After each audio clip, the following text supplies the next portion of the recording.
नमस्कार मित्रमैत्रिणींनो, तुम्ही जानेवारी 18 तारखेपर्यंतचं 3 महिन्याचं भविष्य मी सांगितलं, ते बघितलं, ऐकलं.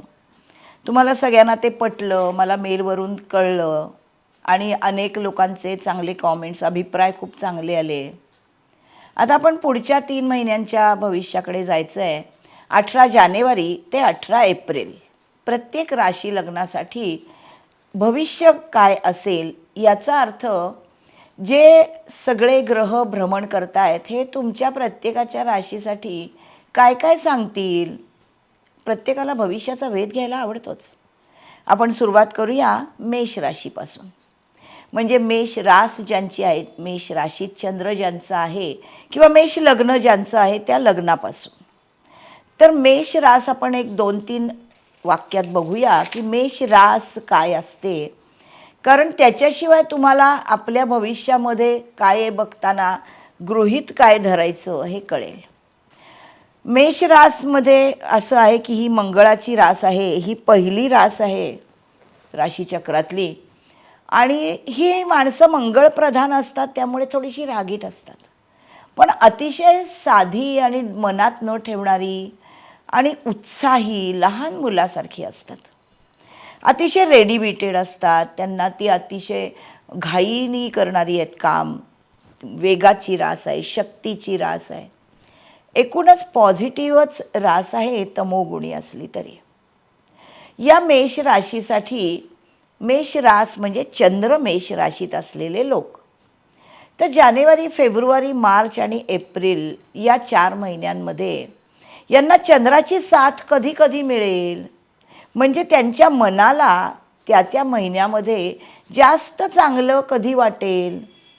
तर जानेवारी महिन्याचा, फेब्रुवारी महिन्याचा, मार्च महिन्याचा 4था आठवडा यांच्यासाठी खूप चांगला आहे, आणि त्यानंतरचा लगेचचा आठवडा पण, आणि एप्रिल महिन्यामध्ये 3रा आठवडा यांच्यासाठी खूप चांगला आहे.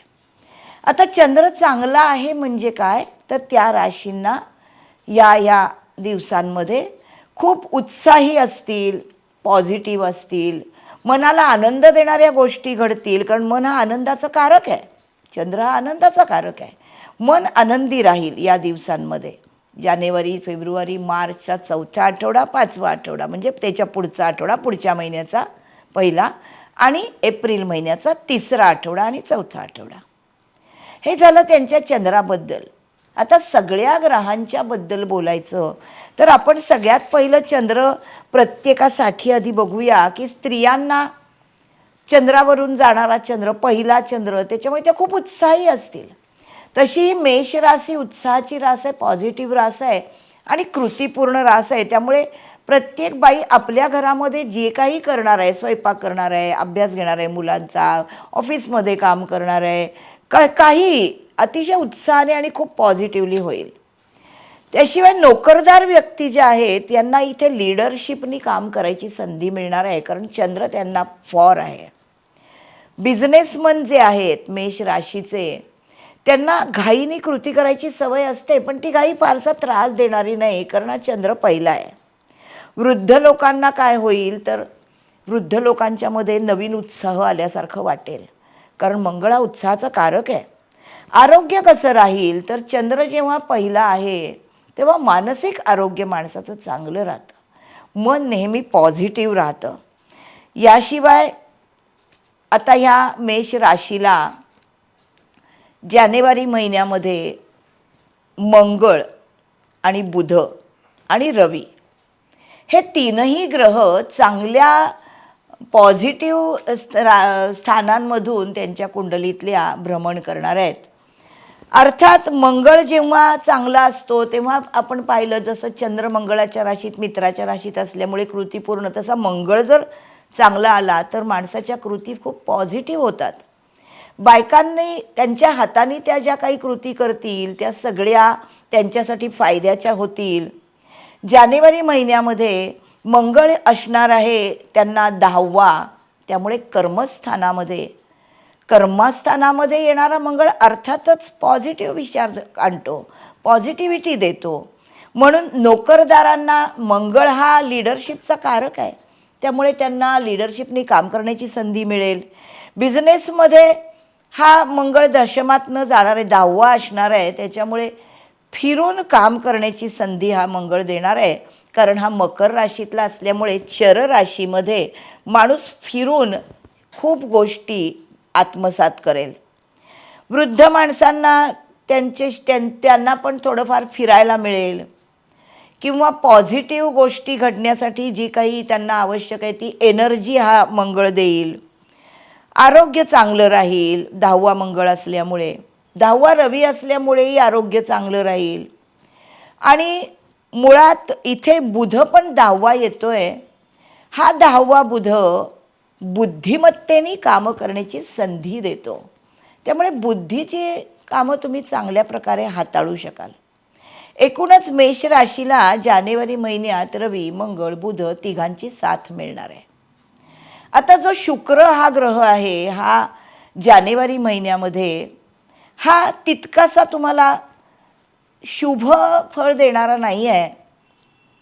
कारण तो तुम्हाला 7वा 5वा असा 7वा शुक्र फारसा चांगला नसतो चंद्रापासून.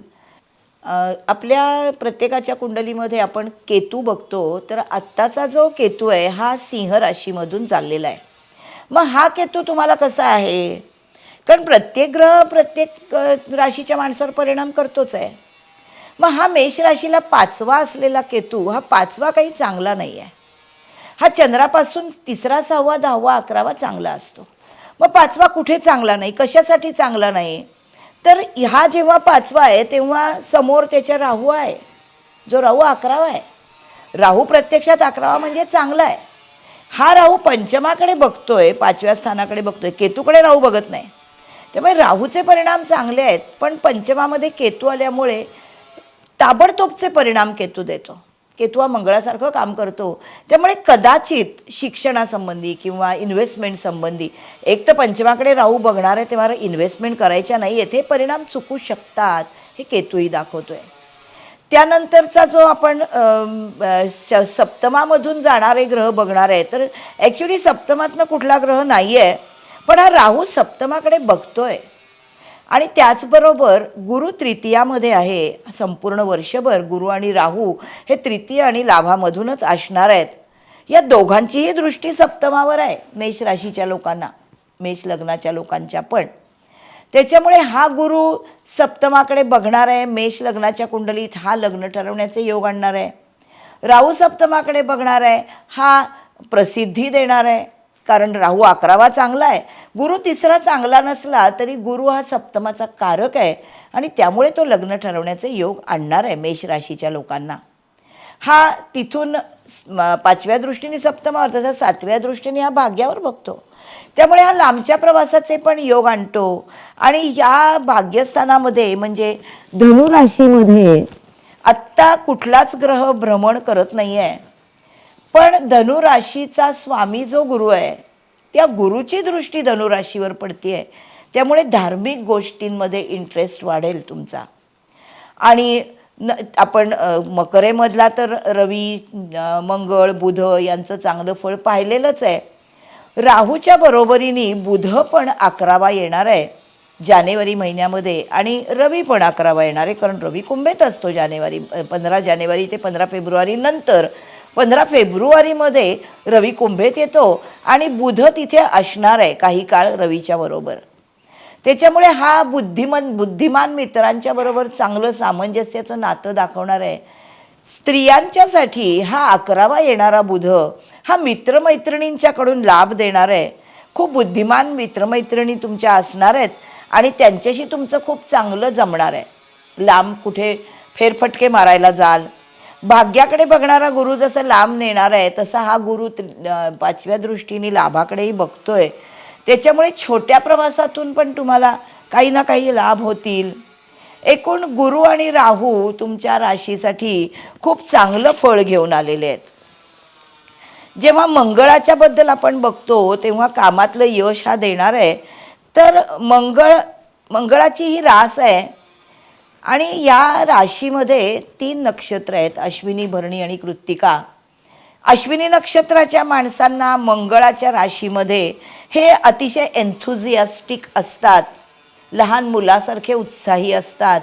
त्याच्यामुळे जेव्हा जेव्हा जानेवारीमध्ये मंगळ त्यांना चांगला येतोय, रवी चांगला येतोय, परत शुक्र चांगला येतोय, मार्च महिन्यामध्ये शुक्र चांगला येतोय, अशा वेळेला यांना भिन्नलिंगी आकर्षण, मित्रमैत्रिणी किंवा एकूण कर्म, आपण जे काही काम करतो या सगळ्यामधून चांगलंच फळ मिळतं. आणि जेव्हा कृत्तिकामध्ये हा मेष, त्याच्या आधी भरणीमध्ये असतो, भरणी हे शुक्राचं नक्षत्र आहे, या मेष राशीमधल्या भरणी नक्षत्राच्या लोकांना नातेसंबंधांना फार महत्त्व असतं. मार्च महिन्यामध्ये त्यांना शुक्र उत्तम येतोय आणि त्यामुळे मार्च महिन्यामध्ये त्यांच्या ज्या काही इच्छा आकांक्षा आहेत त्या पूर्ण होणार आहेत.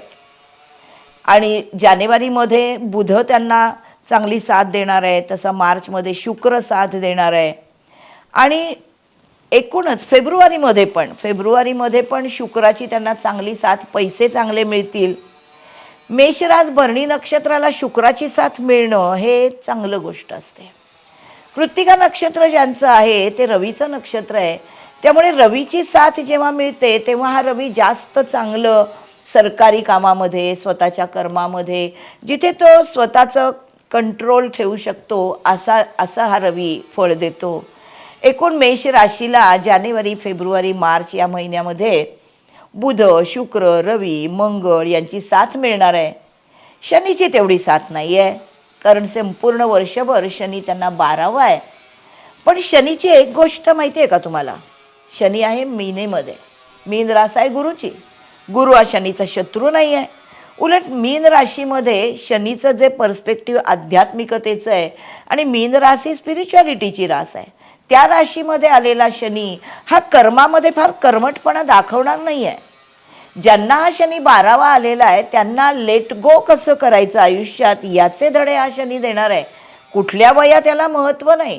त्यामुळे नोकरदारांना कुठल्या गोष्टींकडे कानाडोळा करायचा, किंवा जे धंदेवाईक लोक आहेत, ज्यांचा बिझनेस आहे, अशा लोकांना आपले तोटे कुठले आहेत त्याची आधी जाण होईल, त्यामुळे ते तसा निर्णय घेतील.